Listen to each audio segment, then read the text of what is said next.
Welcome to our channel. Today we how to download and configure pnpm with Corepack step by step clearly. To download and configure pnpm with Corepack, start by ensuring you have node.js installed on your system.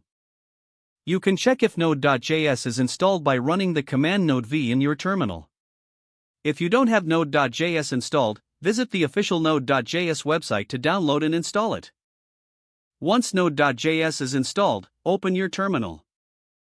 Next, check if Corepack is installed by running Corepack version.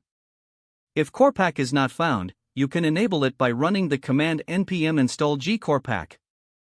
Now that Corepack is ready, let's proceed to add pnpm support. Run the command corepack prepare pnpm at latest activate in your terminal. This command will download the latest version of pnpm and set it up for use. To confirm that pnpm is installed, type pnpmv and hit enter. If the installation was successful, you will see the installed version number of pnpm displayed. Now, you can create a new project or navigate to an existing one.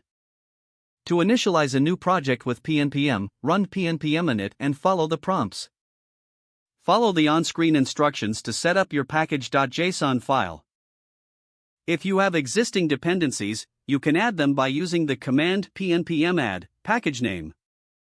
To install all dependencies listed in your package.json, simply run pnpm install. Congratulations, you've successfully downloaded and configured pnpm with Corepack. For additional configurations, check the official pnpm documentation for options tailored to your workflow.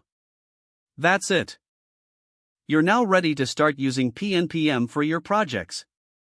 If the page does not load, refresh the browser or try again in a private or incognito window.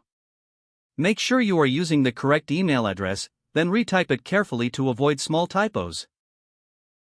If your password is not accepted, use the reset option and create a new strong password you can remember.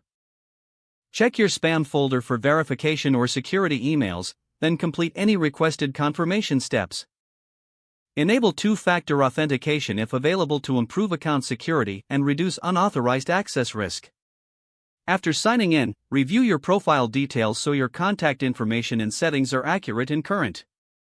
If you see an error message, note it down and try again after restarting your device and internet connection.